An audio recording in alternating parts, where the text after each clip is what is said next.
Assalamualaikum warahmatullahi wabarakatuh. Apa kabar semuanya? Yang terhormat kepada Pak Ali dan sekaligus teman-teman yang tercinta.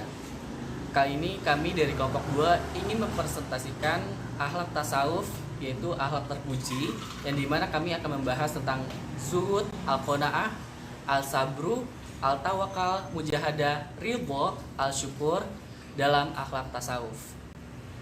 Sebelumnya saya ingin memperkenalkan diri. Saya sendiri itu Erlangga Saputra, teman saya Vina Rahmawati dan Sarla Marisa. Materi yang pertama adalah zuhud. Zuhud secara umum ialah sikap menjauhkan diri dari segala sesuatu yang berkaitan dengan dunia. Seorang yang zuhud seharusnya hatinya tidak terbelenggu atau hatinya tidak terikat oleh hal-hal yang bersifat duniawi dan tidak menjadikannya sebagai tujuan. Hanya sarana untuk mencapai derajat ketakwaan yang merupakan bekal untuk akhirat. Kemudian latar belakang dari zuhud ini, menurut Abu Ala Afifi menyatakan bahwa ada 4 faktor yang mempengaruhi munculnya zuhud.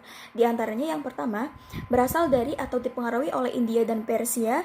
Yang kedua, berasal dari atau dipengaruhi oleh asketisme Nasrani. Yang ketiga, berasal dari atau dipengaruhi oleh berbagai sumber yang berbeda-beda, kemudian menjelma menjadi satu ajaran. Dan yang terakhir, berasal dari ajaran Islam. Sejarah perkembangan zuhud. Gerakan zuhud ini timbul pada akhir abad pertama dan permulaan abad kedua Hijriah. Gerakan ini lahir sebagai reaksi terhadap hidup mewah dari khalifah dan keluarga serta pembesar-pembesar negara sebagai akibat dari kekayaan yang diperoleh setelah Islam meluas ke Syria, Mesir, Mesopotamia, dan Persia. Dalam perkembangan selanjutnya, gerakan zuhud ini berubah menjadi aliran mistik. Ajaran mistik yang direformulasikan oleh segolongan umat Islam dan disesuaikan dengan ajaran Islam ini disebut dengan tasawuf. Di dalam tasawuf, pengalaman ajaran mistik dijiwai dan diabdikan bagi pengembangan keruhanian Islam. Oke, kemudian kita masuk ke dalam kedudukan zuhud dalam tasawuf. Muhammad Mustafa Abu Al-Ala ketika mengomentari perkembangan jalan tasawuf dalam Al-Munaqis min Al-Dalal, menurutnya terdapat 4 jenis macam tasawuf. Yang pertama tasawuf isawi, kemudian tasawuf teoritis atau tasawuf falsafi, kemudian tasawuf taklidi, dan yang terakhir tasawuf Muhammadi. Keempat corak tersebut masing-masing menempatkan zuhud sebagai makomakan, tetapi tampilan dan intensif zuhudnya berbeda-beda. Yang pertama cenderung sampai memaksakan diri, tidak memenuhi hak-hak jasmani sebagaimana dilakukan oleh Ibrahim ibnu Adam. Sedangkan yang kedua, kezuhudannya lebih menekankan kepada aspek intelektual, bukan pengambilan jarak secara fisik dengan kehidupan dunia sebagaimana yang dilakukan oleh Al-Farabi. Kemudian yang ketiga, tidak mempunyai corak yang jelas, tergantung kepada guru yang dianutnya, dan yang keempat mengambil corak moderat sebagaimana yang dilakukan oleh Nabi Muhammad SAW. Zuhud dalam pandangan mufasir. Yang pertama, menurut Muhammad Quraisy Shihab, lebih berpandangan bahwa dunia ini sebagai sarana atau media kita untuk mendapatkan kebahagiaan di akhirat nanti. Oleh karena itu, peran kehidupan di dunia ini tidak bisa dipandang remeh. Kemudian yang kedua, menurut Kiai Bishri Mustafa memberi perumpamaan tentang kehidupan dunia yang sementara seperti anak-anak yang sedang bermain. Lalu orang tuanya memanggil untuk pulang karena hari sudah larut malam. Hal ini menjelaskan bahwa kehidupan dunia tidaklah abadi, sehingga jangan sampai manusia lalai di dalamnya. Selanjutnya kita masuk materi kedua, yaitu al-qanaah. Qanaah ialah satu sikap untuk menerima pemberian Allah SWT, tidak juga menuntut sesuatu yang belum bisa dicapai atau menggerutu, selalu berikhtiar dalam segala urusan yang diinginkan, dan meskipun harta yang dimilikinya banyak, ia juga tak diperbudak oleh hartanya, dan malah bisa memaksimalkan harta yang dimilikinya di jalan Allah. Kemudian hubungan antara qanaah dengan perilaku hedonis. Karena manusia modern sendiri tidak bisa lepas dari dampak peradaban modern yang ada, yang mana ditandai dengan majunya perkembangan ilmu teknologi dan pengetahuan yang demikian pesat, serta ideologi-ideologi empiris, diantaranya materialisme, sosialisme, dan hedonisme, telah menjadikan dunia ini semakin sempit, dan kemajuan tersebut juga tidak diiringi dengan pemahaman ajaran agama yang sesuai. Maka dengan adanya qanaah bertujuan sebagai kontrol bagi manusia modern agar dapat membedakan antara keinginan dan kebutuhan. Baik, kemudian kita beralih pada materi selanjutnya, yaitu al-syabru. Sabar atau al-syabru menurut bahasa adalah menahan diri dari keluh kesah. Sedangkan menurut Robi Muhammad Jauhari, sabar adalah bertahan diri untuk menjalankan berbagai ketaatan, menjauhi larangan, dan menghadapi berbagai ujian dengan rela dan pasrah. Menurut Ahmad Mubarak, pengertian sabar adalah tabah hati tanpa malu dalam menghadapi godaan dan rintangan dalam jangka waktu tertentu dan dalam rangka mencapai tujuan. Terlepas dari beragam pandangan tentang maqam sabr, pada dasarnya kesabaran adalah wujud dari konsistensi diri, yaitu di mana diri seseorang untuk memegang prinsip yang telah dipegangi sebelumnya. Kemudian konteks sabar dalam Al-Quran. Menurut Muhammad Quraisy Shihab, di dalam Al-Quran ditemukan perintah bersabar berkaitan dengan sekian banyak konteks. Di antaranya yang pertama, dalam menanti ketetapan Allah seperti dalam Quran Surat Yunus ayat 109 yang berbunyi, dan bersabarlah sehingga Allah memberi putusan. Kemudian yang kedua, menanti datangnya hari kemenangan seperti dalam Quran Surat Ar-Rum ayat 60, dan bersabarlah sesungguhnya janji Allah adalah hak atau pasti.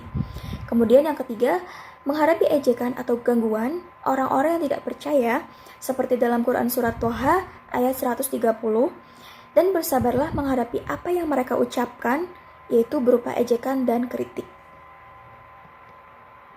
Adapun macam-macam sabar, yaitu yang pertama, sabar dalam ketaatan atau bisa disebut dengan al-sabru ala ta'ah. Kemudian yang kedua, sabar meninggalkan maksiat atau al-sabru an al-masyiyah. Dan yang ketiga, sabar ketika ditimpa musibah atau al-syabru ala al-musibah. Kemudian tingkatan orang sabar ada 3. Yang pertama, sabar tingkatan orang awam. Yang kedua, sabar tingkatan orang khusus atau khawash. Dan yang ketiga, sabar tingkatan khawasul khawas. Oke, materi selanjutnya yaitu tentang al-tawakal. Dalam Kamus Umum Bahasa Indonesia, tawakal itu berarti berserah kepada kehendak Tuhan, dengan segenap hati percaya kepada Tuhan terhadap penderitaan, percobaan, dan lain-lain.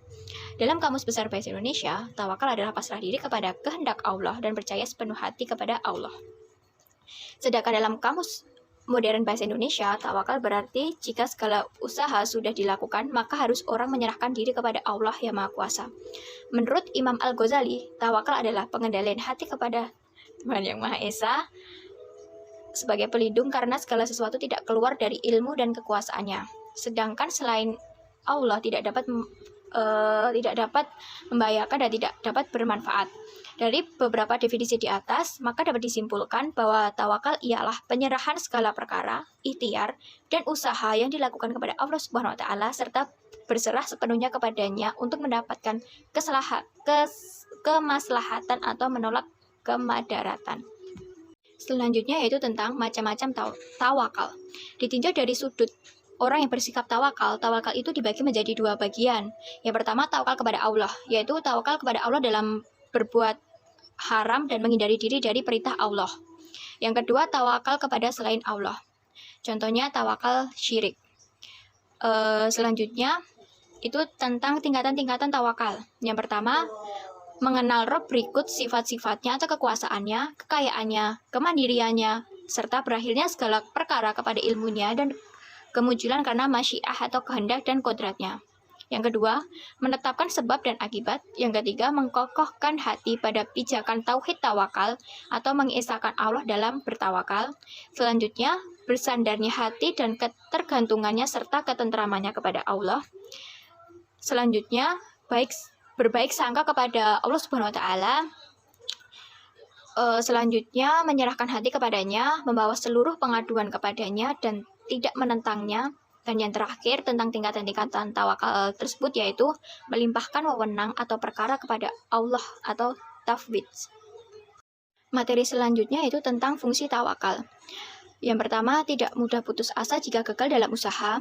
Yang kedua, lebih tenang dalam menjalani kehidupan. Yang ketiga, terhindar dari rasa sedih yang berkepanjangan. Yang keempat, jika berhasil dalam usaha tidak bergembira yang berlebihan. Yang kelima, tidak menjadi orang yang takabur. Sedangkan hikmah dari tawakal sendiri yaitu yang pertama, dicukupkan rezekinya oleh Allah Subhanahu wa Ta'ala dan merasakan suatu ketenangan. Yang kedua, dikuatkan imannya serta dijauhkan dari setan.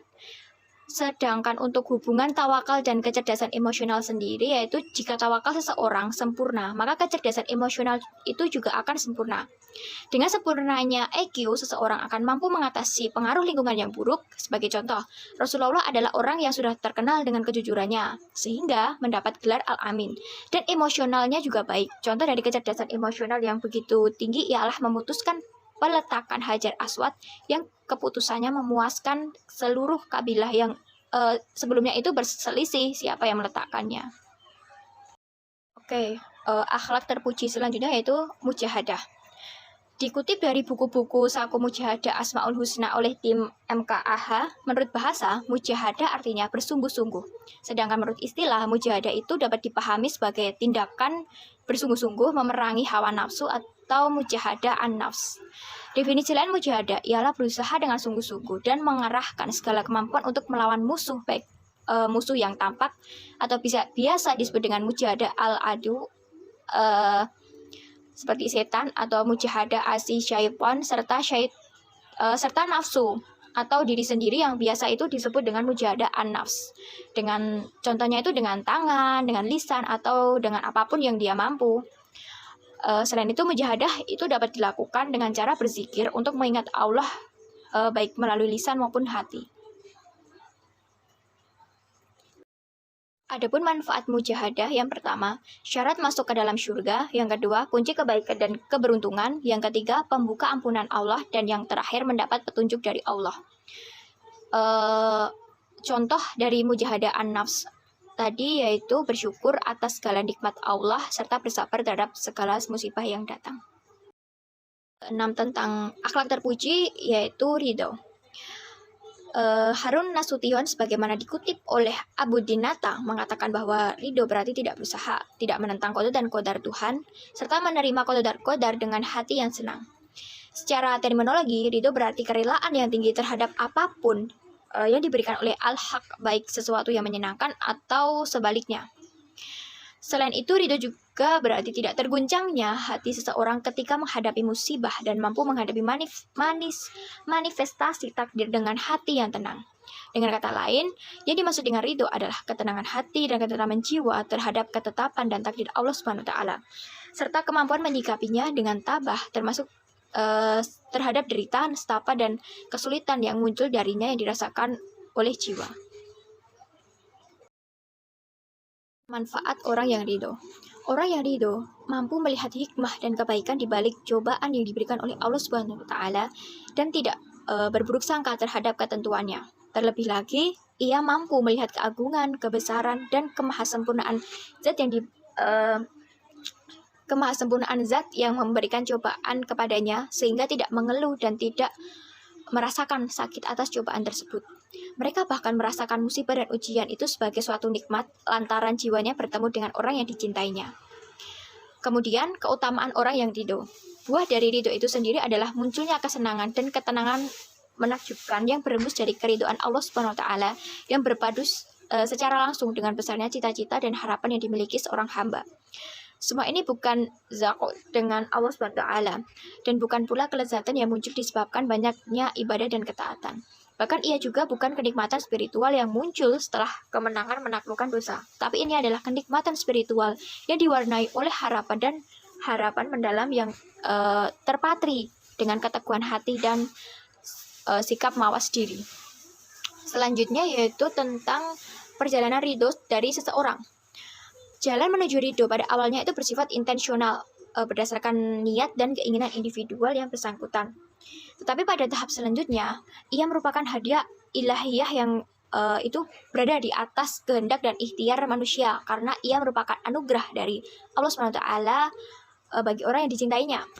Maka dari itu, seseorang tidakkah dapat mencapai ridho kecuali hanya dengan kedalaman iman, kesungguhan dalam beramal, dan keluasaan kesadaran untuk berbuat baik yang dalam perjalanannya itu akan menjadi bagian dari sikap tawakal, taslim, dan tafwid. Al-syukur. Pengertian menurut Kamus Arab dan Bahasa Indonesia, kata syukur diambil dari kata syakaro, yaskuru, syukron, dan tasyakaro, yang berarti mensyukurinya, memujinya. Syukur berasal dari kata syukuran, yang berarti mengingat akan segala nikmatnya. Menurut bahasa adalah suatu sifat yang penuh kebaikan dan rasa menghormati serta menggabungkan atas segala nikmatnya, baik diekspresikan dengan lisan, dimantapkan dengan hati, maupun dilaksanakan melalui perbuatan. Keutamaan bersyukur. Tidak perlu diragukan, syukur kepada Allah atas nikmat-nikmatnya yang datang terus beruntun dan tidak habis-habisnya. Di dalam Al-Quran, Allah menyuruh bersyukur dan melarang kebalikannya. Allah memuji orang-orang yang mau bersyukur dan menyebut mereka sebagai makhluk-makhluknya yang istimewa.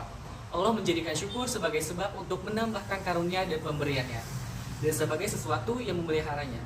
Landasan bersyukur. Syukur itu harus berdasarkan 5 landasan, yakni yang pertama, kepatuhan orang yang bersyukur kepada yang disyukuri. Kedua, kecintaan orang yang bersyukur kepada yang disyukuri. Ketiga, pengakuan orang yang bersyukur atas nikmat yang disyukuri. Keempat, sanjungan orang yang bersyukur kepada yang disyukuri atas nikmatnya. Dan yang terakhir itu tidak menggunakan nikmat itu untuk hal-hal yang tidak disukai oleh yang disyukuri. Penyebab kurangnya rasa syukur. Yang pertama, lalai dari nikmat Allah. Kedua, kebodohan terhadap hakikat nikmat. Tiga, pandangan sebagai manusia kepada orang yang berada di atasnya. Dan yang keempat itu melupakan masa lalu. Cara bersyukur yaitu yang pertama, bersyukur dengan hati nurani. Kedua, bersyukur dengan ucapan. Dan yang ketiga yaitu bersyukur dengan perbuatan. Cara untuk meningkatkan rasa syukur yaitu yang pertama, luangkan waktu untuk merenungkan nikmat-nikmat yang sudah Allah berikan kepada kita. Kedua, berprasangka baiklah kepada Allah. Dan ini adalah quotes dari Anonymous, yaitu teruslah kejar cita-citamu sampai kamu lelah mengejar nikmatnya dunia. Demikian presentasi dari kelompok kami. Apabila ada kekurangan mohon dimaafkan. Wabillahi taufiq wal hidayah. Wassalamualaikum warahmatullahi wabarakatuh.